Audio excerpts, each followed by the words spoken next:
I wasn't looking his way when he fell. But I heard his little voice, a joyful squeal that suddenly went silent. Then there was nothing, just heavy, terrifying silence. My coffee cup slipped from my hands and I spun around sharply. In the corner of the park, a small boy was on his knees, his face already turning purple, his tiny hands clutching at his throat. Candy. He was choking. Oh God. I ran. People noticed but nobody moved. The world shifted into slow motion like some kind of nightmare. I reached him and scooped him up, his small body stiff and trembling in my arms. Heimlich maneuver. Thank God I'd taken that first aid class in college. I positioned my fist below his ribcage and pressed. Once, twice, 3 times. The candy flew out and the child gasped loudly before crying. Shh, you're okay? I whispered, my own breath uneven and shaky. You're okay now, little guy. What happened? What's going on, Henry? The voice was sharp, commanding, full of raw panic. I looked up and damn. Broad shoulders, strong features that looked carved in the sunlight. An expensive black suit that probably cost more than 2 months of my rent. But what hit me in the chest was his expression, pure terror. He was running toward me, his face pale and eyes wide with fear. Dad, the child burst into tears and his small hands clung to my shirt. The CEO stopped in front of me, looking at us, no, at both of us. And then he did something unexpected. He placed both hands on my shoulders. Tight. Firm. Like he was holding on to me to steady himself. Is he okay? His voice was low, almost breaking. Did he stop breathing? He's okay, I said, though my own voice was shaky. It was Candy. I got it out. He stared into my eyes for several seconds, as if confirming I was telling the truth. Then he lifted Henry from my arms, pressing him tight against his chest, but one of his hands remained on my shoulder. Thank you, he whispered, and those 2 words were so heavy my throat tightened. Thank you. God, I don't know what I would. It's okay, I said quickly. I was here. He's safe. But he wasn't ready to let me go. His grip loosened but didn't completely release. People had formed a circle around the 3 of us. Phones out, whispers starting. But the CEO ignored them. He only looked at me. What's your name? Ren? I said quietly. Ren. He repeated it like he was memorizing it. I'm Blake. Blake Harlow. I knew. The whole city knew. CEO of Harlow Enterprises. Ruthless, brilliant, unreachable. But right now, in this moment, he was just a terrified dad whose son had almost died. And I was the person who saved him. Blake finally removed his hand, but not his gaze. I owe you more than words can say. Please, let me thank you properly. Dinner. Maybe? No. Really, please. There was something in his voice that stopped me. Desperation. Genuine gratitude. It would mean everything to me. To us. Henry lifted his small face from Blake's shoulder and looked at me, his big brown eyes still wet and red. Please say yes, Ren. My heart did a strange flutter. Okay. Dinner sounds good. Blake's entire face shifted. Relief, gratitude, and something else I couldn't identify. Tomorrow evening? I'll text you the details. Can I have your number? I hesitated for a second, then pulled out my phone. We exchanged numbers, and when Blake saved my contact, he looked at my screen a second longer as if memorizing it. Tomorrow then, he said softly. Tomorrow, I repeated. Blake adjusted Henry and slowly stepped back, but his eyes remained on me until he finally turned. I stood there, my hands still trembling, my heart still racing, and this weird feeling that my life had just shifted somehow. I didn't know how much. The walk home felt surreal. My mind kept replaying the moment. Henry's purple face, Blake's terrified eyes, the weight of his hands on my shoulders. I'd acted on instinct, nothing more. Anyone would have done the same, right? But the way Blake looked at me, like I'd done something extraordinary, it unsettled me. By the time I reached my small studio apartment, my phone buzzed. Unknown number. This is Blake. Thank you again for today. Tomorrow at 7 p.m., Silverton Restaurant on 5th Avenue. I hope that works for you. I stared at the message for a long moment before typing back, I'll be there. His response came almost immediately. Thank you, Ren. I set my phone down and collapsed onto my worn couch. What was I doing? Blake Harlow was a CEO. Someone who lived in a completely different world. I worked part-time at a bookstore, barely making ends meet.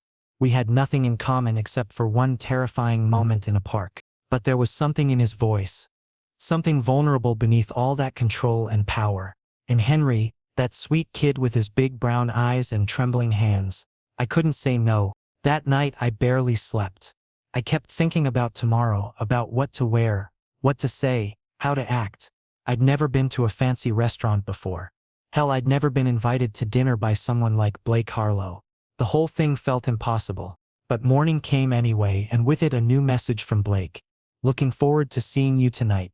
Simple, direct, but it made my stomach flip. I spent the afternoon rifling through my closet, trying to find something presentable. Everything looked cheap, or worn, or both. Finally, I settled on a navy button-down and dark jeans. The best I had. It wasn't much, but it was honest. I wasn't going to pretend to be someone I wasn't. As the clock ticked closer to 7, my nerves intensified.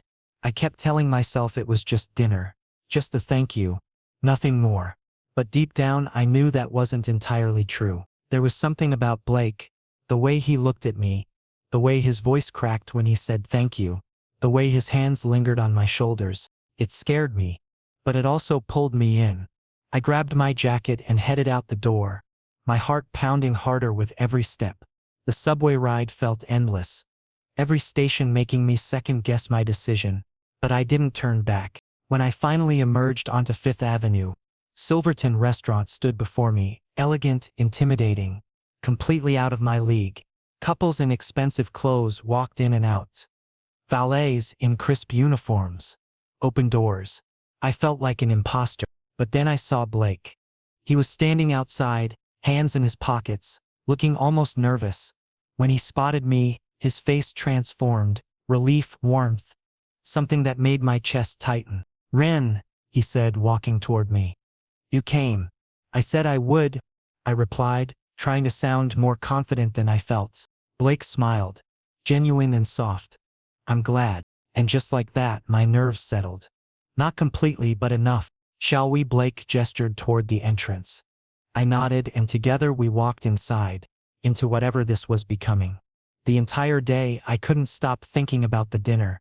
Blake's message had arrived that morning, short but polite. 7 p.m. tonight, Silverton Restaurant on 5th. Looking forward to it, Blake. I checked my wardrobe and realized I didn't own anything impressive.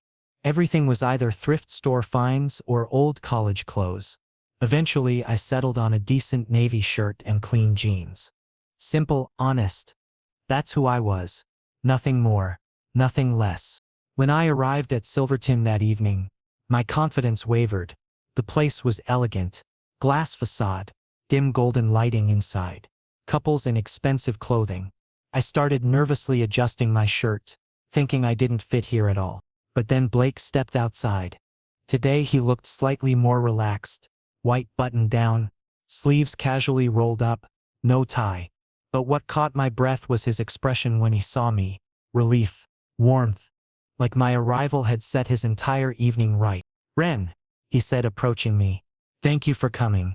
I wasn't sure if you'd actually show up. When I make a promise, I keep it," I said, giving him an awkward smile. Blake smiled back, genuine, soft. "I'm learning that about you." Inside, Henry sat in a booth, drawing with crayons.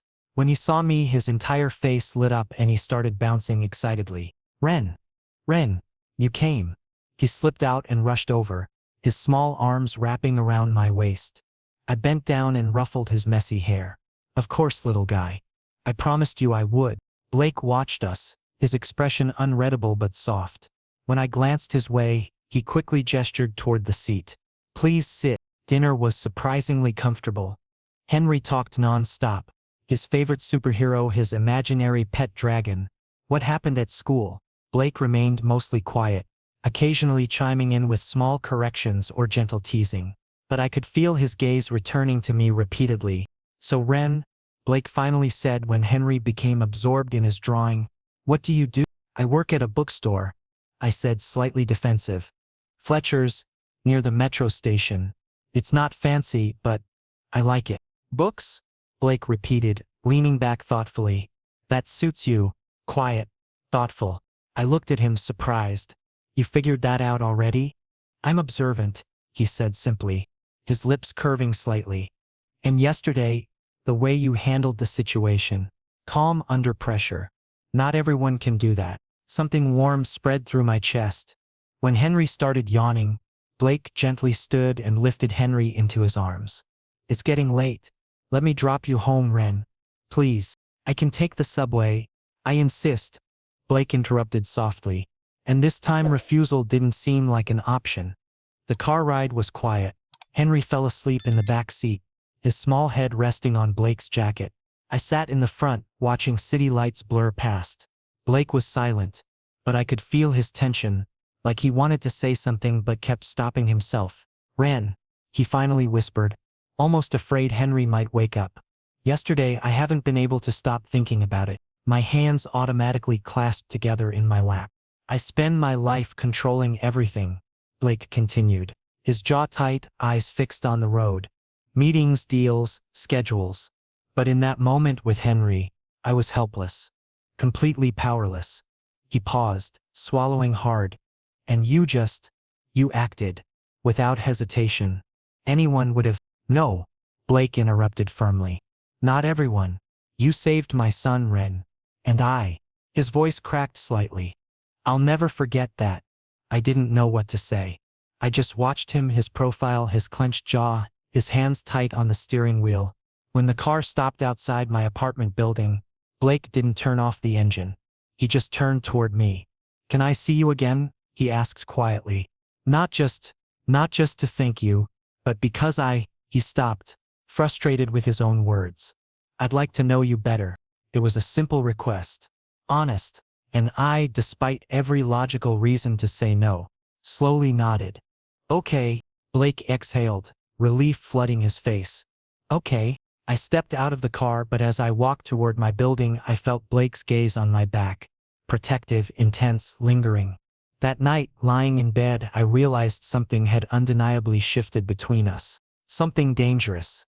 Something inevitable. The following morning, I woke to another message. Thank you for last night. Henry keeps asking when he'll see you again. Honestly, so am I. I stared at those words for a long time before responding. Soon. Over the next few days, Blake texted more frequently. Sometimes casual updates. Henry drew you another picture today. Sometimes direct questions. Coffee this weekend? I always said yes. Maybe I was curious. Maybe I was lonely. Or maybe I genuinely enjoyed being around both Blake and Henry. We met at small places. Parks. Ice cream shops. Once at the aquarium. Henry was always between us, his innocence and excitement keeping our interactions simple. But occasionally when Henry got distracted by an exhibit or his toys, Blake and I found ourselves alone for a few seconds. And in those moments something unspoken shifted. One Saturday afternoon, we were at the park. Henry played on the swings while Blake and I sat on a bench in comfortable silence.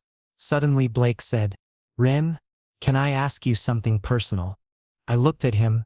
He was serious. Why did you help Henry that day? He asked, quietly. You didn't know us. You could have just called 911 and walked away. I paused, thinking. I don't know. Instinct, I guess. I couldn't just stand there. Blake nodded slowly, processing. Most people freeze, or panic. But you did. Maybe I've just learned not to overthink, I said softly. Sometimes you just act. Blake studied my face for a long moment, then quietly said, You're remarkable, Ren. I hope you know that. My chest tightened. I looked away, embarrassed but also I'm really not. You are, Blake insisted, leaning slightly closer. You don't see it, but I do. His proximity suddenly felt overwhelming.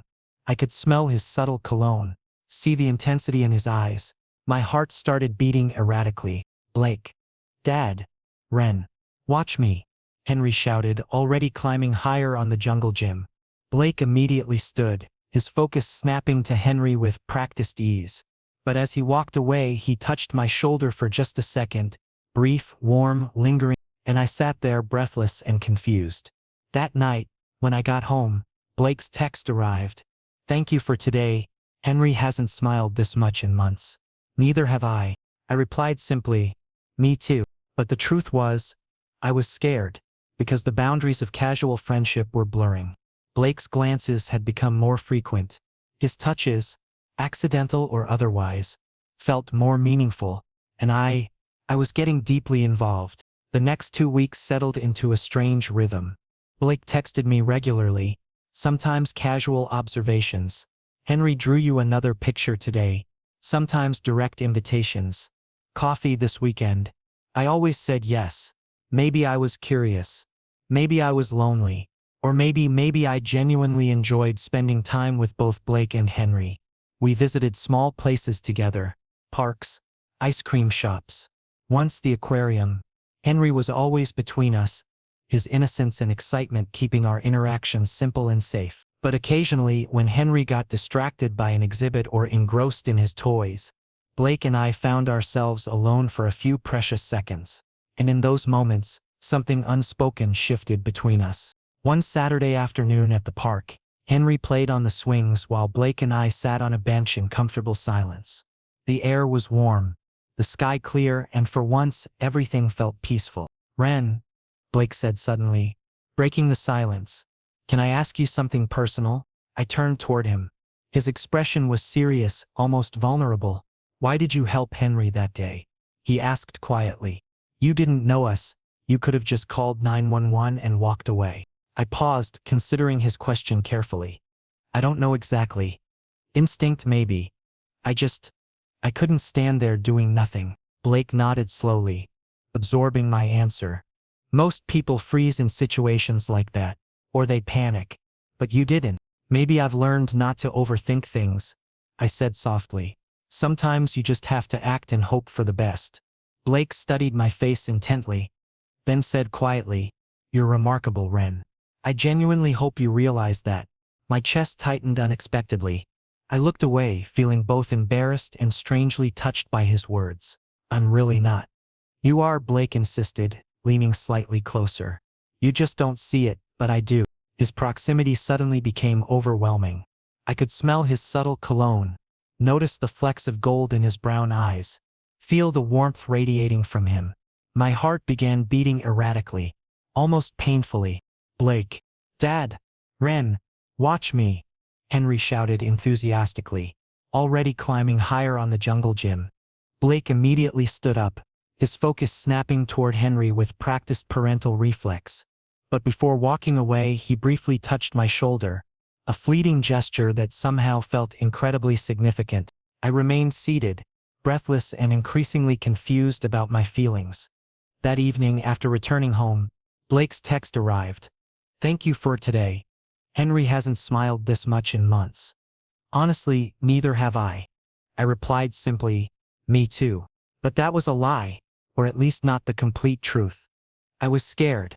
The boundaries of our casual friendship were rapidly blurring. Blake's glances had become noticeably more frequent.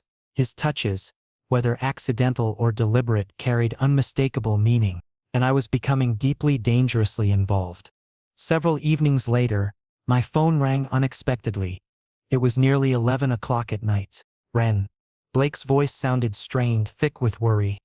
"I'm sorry for calling so late, but Henry's sick. Really sick. High fever. The doctor said we should go to the hospital and He paused, clearly struggling. "I don't even know why I'm calling you. I needed to hear your voice." My stomach twisted with concern. "Which hospital?" "St. Mary's." "But Ren, you really don't have to." "I'm coming," I said firmly, already grabbing my jacket. "Ren." "I'm coming, Blake. I'll be there soon." Silence. Then quietly, "Thank you." The hospital's fluorescent lights were harsh and unforgiving. I found Blake in the waiting area, completely disheveled, his tie hanging loose, his hair messy like he'd been running frustrated fingers through it repeatedly. When he saw me, relief and something else, gratitude mixed with desperation, flashed across his face. "You came," he breathed, sounding almost disbelieving. "Of course," I said simply. "Where is he?" Blake led me to a small private room. Henry lay in the bed, his small face flushed and sweaty, eyes half closed with exhaustion. Blake collapsed into the chair beside him, his hands gently holding Henry's tiny palm. I quietly sat down on the opposite side. The hours dragged by slowly. Nurses came periodically, checking vitals, adjusting medication. Blake remained mostly silent, his eyes fixed on Henry, occasionally whispering soft reassurances whenever Henry stirred restlessly. Around 4 in the morning, Henry's fever finally broke. The doctor assured us he was stable now, just thoroughly exhausted. Blake's entire body sagged with overwhelming relief. "Thank God," he whispered hoarsely. I looked at Blake, completely exhausted, utterly vulnerable, all his usual defenses stripped away. Without thinking, I placed my hand gently on his shoulder. Blake stiffened momentarily. Then slowly, carefully, he leaned into my touch as if seeking permission. And then completely unexpectedly, he bent forward and pressed his forehead against my shoulder. "Thank you," he whispered, barely audible, "for being here, for everything." I remained still, shocked but also deeply moved. Slowly, awkwardly but genuinely, I placed my arm around his shoulders. "You're not alone, Blake," I said quietly. Blake's breath came shakily against my shirt. He didn't speak, he just stayed there, allowing himself to be held, permitting himself to be vulnerable. In that sterile hospital room, bathed in harsh fluorescent lighting, something fundamental shifted irreversibly between us, something neither of us could ever take back. When morning finally arrived properly, Henry woke up looking significantly better. His color had returned, his breathing had normalized, and he even managed a small smile when he saw both of us there. "Ren stayed?" he asked weakly, his voice still scratchy. "All night," Blake confirmed, glancing at me with an expression I couldn't quite decipher. Henry reached out his small hand toward me. I took it gently, feeling its surprising warmth. "Thank you," Henry whispered. "Anytime, little guy," I said softly. "Anytime." Blake watched this exchange silently, something profound and complicated playing across his features. When our eyes met over Henry's bed, the air between us felt charged with unspoken understanding. We'd crossed an invisible line somewhere during that long, difficult night. Whether intentionally or not, we'd moved beyond casual acquaintance, beyond simple gratitude, beyond even friendship. We'd become something else entirely. Something undefined but undeniable. Something that both terrified and compelled me in equal measure. When I finally left the hospital later that morning, exhausted but strangely fulfilled, Blake walked me to the entrance. We stood there awkwardly for a moment, neither quite knowing what to say. "Ren," Blake finally said, his voice rough from lack of sleep. "I don't know how to thank you properly, for everything." "You don't need to," I replied honestly. "I wanted to be here." Blake looked at me intently, as if trying to read something in my expression. "Can I see you again soon? Not because of obligation or gratitude, just because I want to." My heart hammered against my ribs. "Yes." Blake's expression softened with obvious relief. "Good. That's really good." We stood there a moment longer, neither moving. Then Blake did something surprising. He pulled me into a brief but firm hug. "Get some rest," he murmured against my ear. Then he was gone, heading back inside toward Henry's room. I stood outside the hospital entrance for several minutes, trying to process everything that had happened. My life had fundamentally changed, and somehow I knew there was no going back. Henry recovered, but Blake and we were never the same again. He started seeing me more frequently. Sometimes lunch during his break, sometimes evening walks through the city. Once he invited me to his office, top floor, floor-to-ceiling windows, a view that literally took my breath away. I felt completely out of place among the sleek furniture and expensive art. But Blake casually introduced me to his assistant as if this were perfectly normal. But what really changed was the touching. Blake now deliberately stayed close. When we walked together, his hand would lightly rest on my lower back. A constant warm presence. When we talked, he'd lean in until his face was uncomfortably near mine. And his gaze, his gaze was intense, lingering, like he was silently confirming something I wasn't ready to acknowledge. I pretended not to notice, but I did. Every single time. One Friday evening, Blake invited me to dinner, just the two of us. Henry was spending the weekend with his grandmother. This was the first time we'd be truly alone together without any buffer between us. The restaurant was upscale but intimate. Dim lighting, soft jazz playing, Private booths that felt almost too personal. Blake seemed reserved but visibly nervous, his fingers occasionally tapping against the white tablecloth. "Ren," he finally said, carefully setting down his wine glass. "I need to tell you something." My stomach did a complicated flip. "All right." Blake took a deep breath, his jaw clenching. "I don't know how to say this without sounding completely insane. But he paused, visibly frustrated with himself. "I have developed feelings for you." Silence. Blood rushed to my ears. The world tilted slightly on its axis. "I realize this is incredibly complicated," Blake continued quickly, as if afraid I'd interrupt. "I'm aware I'm older. I have Henry to consider. I have professional responsibilities, a public image, about a million reasons why this is an absolutely terrible idea." But his voice dropped, becoming raw and vulnerable. "But I cannot stop thinking about you, Ren. Every moment. Constantly." I wanted to respond, but the words stuck in my throat. "If this makes you uncomfortable," Blake said, leaning back slightly to give me space, "please just say so. I would never want to pressure you. I value what we have far too much to—" "Blake," I finally managed to whisper. "I feel the same way." His eyes snapped up to meet mine, disbelief mixed with desperate hope. "I don't know exactly when it started," I admitted, my voice shaking. "But being with you makes me feel comfortable, safe. And I understand this is complicated because you're Blake Harlow and I'm just—" "Don't," Blake interrupted sharply, suddenly reaching across the table to gently catch my wrist. "Don't diminish what you are. You're not just anything. You're extraordinary, Ren." Tears pricked at my eyes unexpectedly. "When I look at you I remember how to breathe," Blake whispered intensely. "You make me feel like maybe I deserve to be seen unconditionally. Not as CEO Blake. Not as single father Blake. Just Blake." "Blake?" My voice cracked with emotion.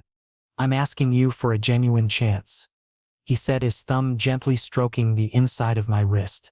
"A real opportunity to explore whatever this is between us. And I promise you I will never make you regret taking this risk with me." I opened my mouth to respond, but suddenly there was a commotion at the restaurant entrance. Flashing lights, camera shutters clicking. Paparazzi had somehow pushed their way inside. Blake's entire demeanor shifted instantly. Protective, alert, almost dangerous. "We need to leave. Right now." But it was already too late.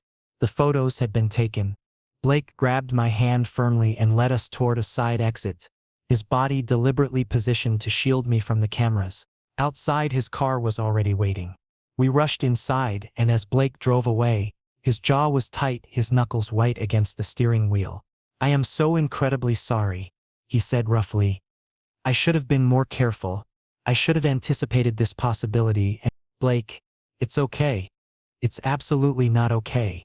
His frustration was clear, though the anger seemed entirely self-directed. "Your privacy has been violated. People will say horrible things. And—" "Blake, pull over," I said firmly. He hesitated, then slowly pulled the car to the side of a quiet street. We sat in silence, city lights flickering through the windows like scattered stars. I turned toward him in my seat. "I don't know what's going to happen next.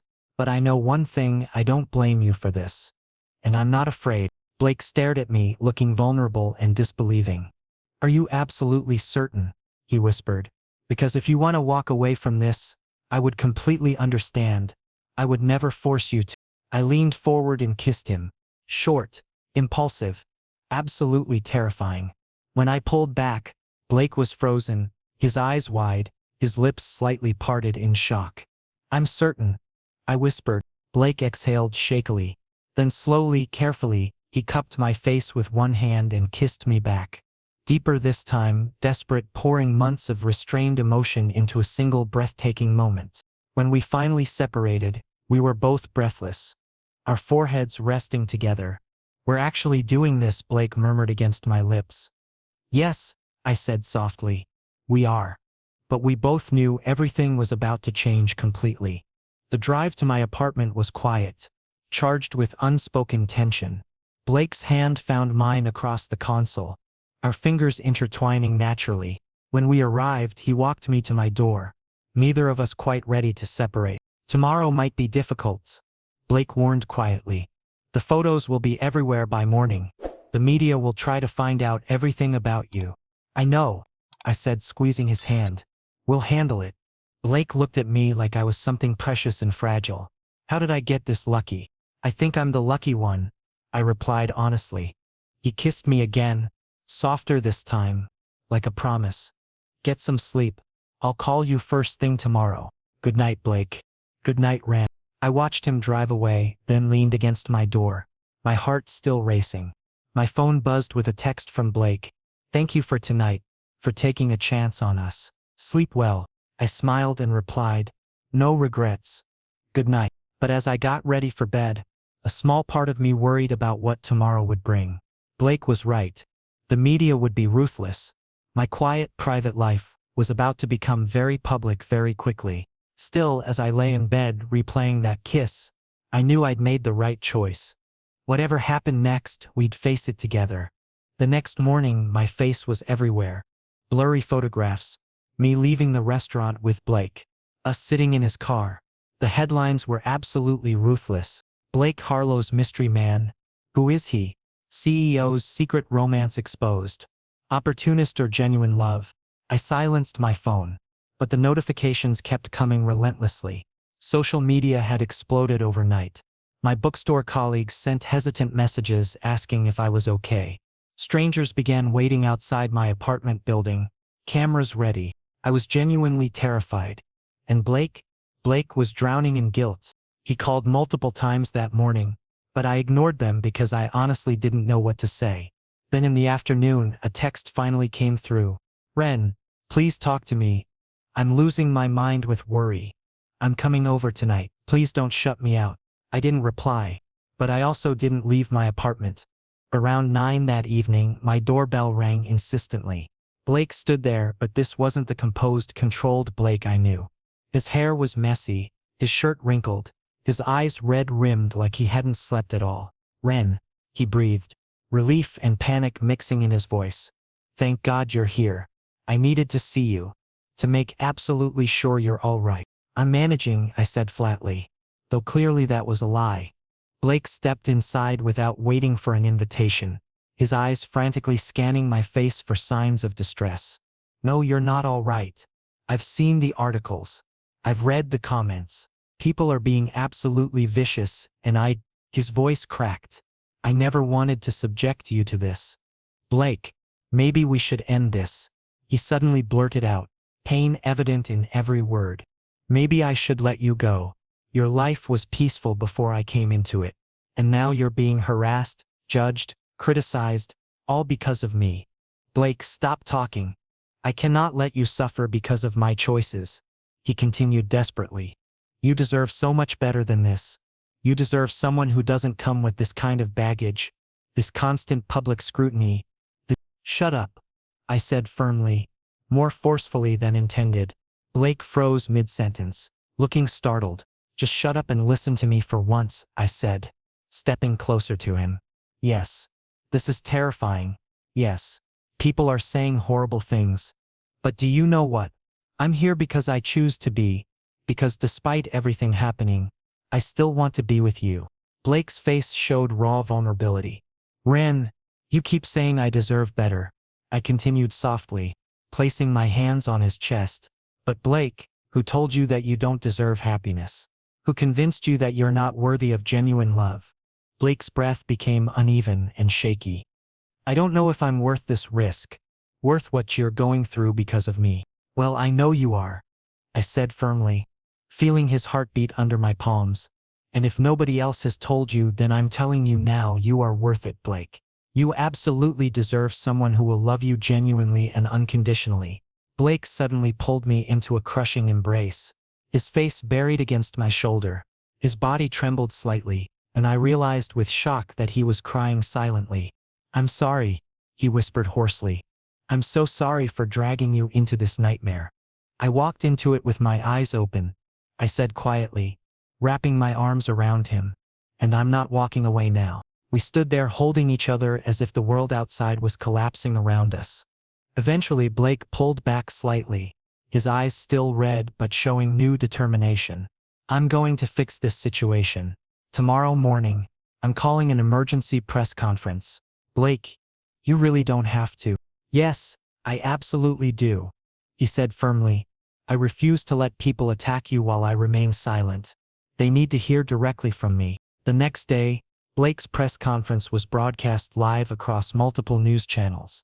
I sat in my apartment in front of the television, my heart hammering anxiously against my ribs. Blake stood confidently behind a podium. Dozens of cameras and microphones pointed at him. He looked composed and professional, but there was unmistakable fire in his eyes. I'm here to directly address recent speculation regarding my personal life, Blake began steadily, his voice carrying authority. Yes, I am currently in a relationship. His name is Ren, and I care about him deeply. Reporters immediately began shouting overlapping questions, but Blake raised his hand for silence. Ren is not some publicity stunt. He's not a temporary phase. He's not an opportunist. He is an incredible person who saved my son's life when Henry was choking. Since that day, he has been an absolute blessing to both Henry and myself. Blake's voice grew noticeably stronger, more passionate.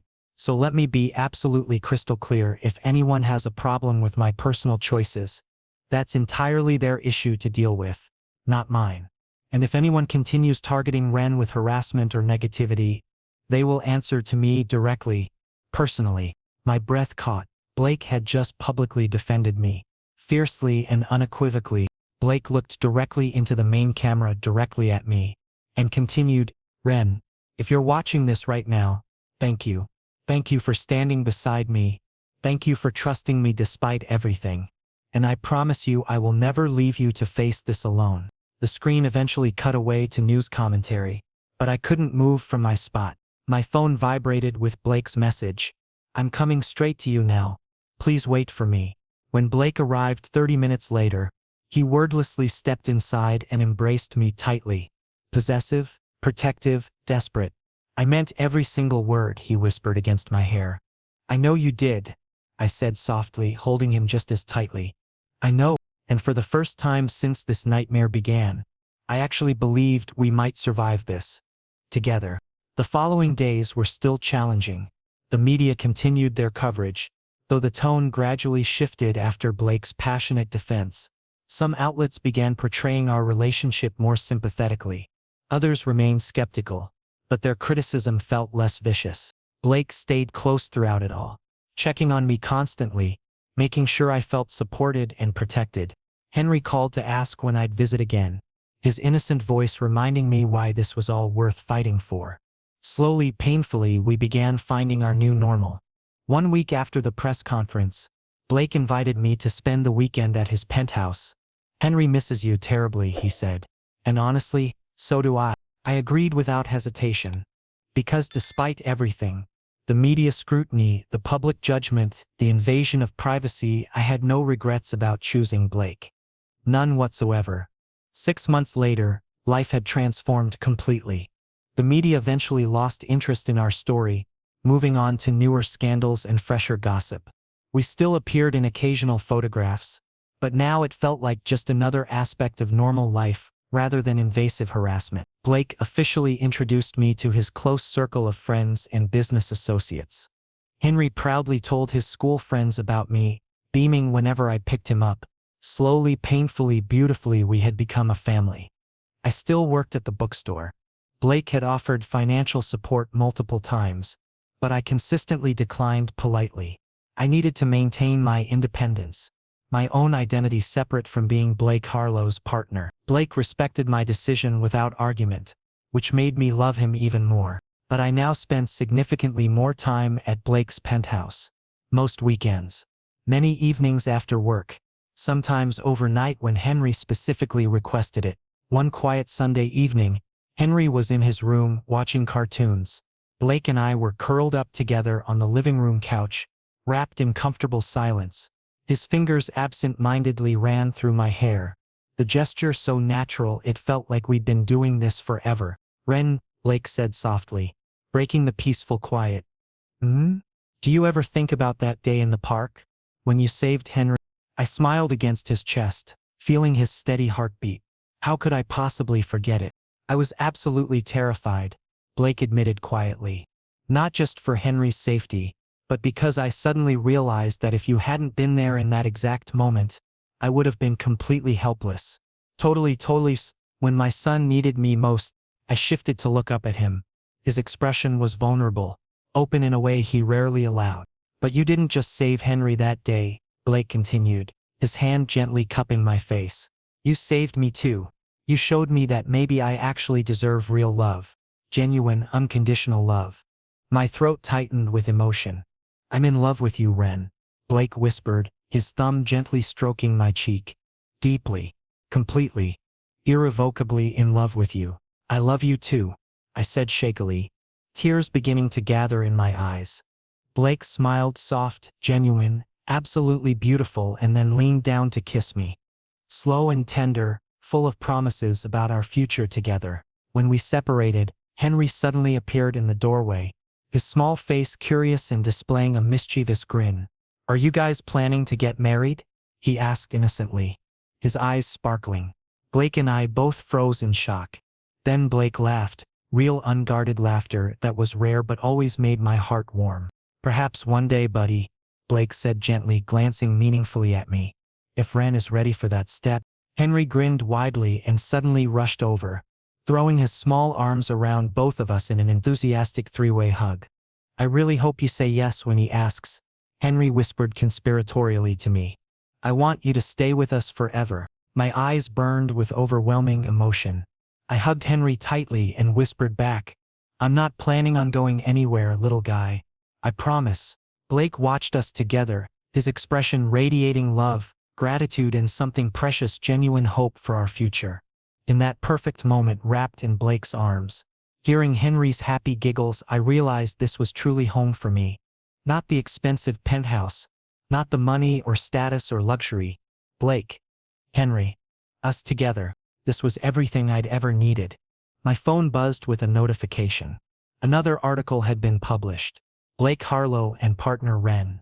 A love story that defied all odds. I smiled and set my phone aside without bothering to read it. Because we no longer needed to prove anything to anyone. We simply existed together. Happy, complete, in love. And that was absolutely perfect. Later that evening, after Henry had gone to bed, Blake and I stood on the penthouse balcony overlooking the glittering city lights. He wrapped his arms around me from behind, and I leaned back against his solid warmth. I never imagined my life could be like this, Blake murmured against my ear. This happy, this peaceful, this complete. Me neither, I admitted honestly. 6 months ago I was just a bookstore employee living a quiet, ordinary life. And then you saved my son and completely changed everything, Blake said, pressing a kiss to my temple. Best decision Henry ever made was choking on that candy. Blake, I laughed, elbowing him gently. That's terrible, but true, he insisted, turning me around to face him. If that hadn't happened, we might never have met. I might have spent the rest of my life never knowing what this feels like. What does it feel like? I asked softly. Like coming home, Blake answered simply. Like finally finding the missing piece I didn't even realize I was searching for.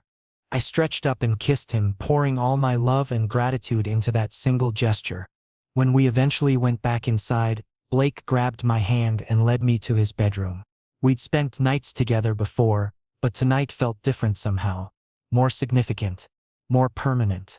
Stay, Blake said quietly, though it wasn't really a question. Not just tonight. Stay with us. Move in here. Make this your home too. My breath caught. Blake, are you sure? That's a huge step, especially with Henry to consider. Henry already asked me last week, when you were moving in permanently. Blake interrupted with a soft laugh. He's been dropping hints constantly.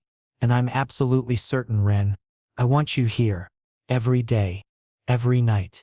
Always. Tears spilled down my cheeks before I could stop them. Yes. Yes. I'll move in. Blake pulled me close, holding me like I was something infinitely precious.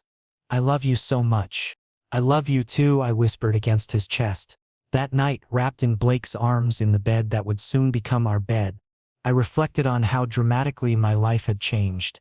From that terrifying moment in the park, to this perfect, peaceful present. I'd saved Henry's life that day, but truthfully, Blake and Henry had saved mine too. They'd given me purpose, love, family, everything I'd been missing without even realizing it. My phone buzzed one final time with a text from Blake's mother, whom I'd met just last month. "Welcome to the family officially, dear Wren. We're so happy Blake found you." I smiled in the darkness and snuggled closer to Blake's sleeping form. This was my family now. This was my home. This was my forever.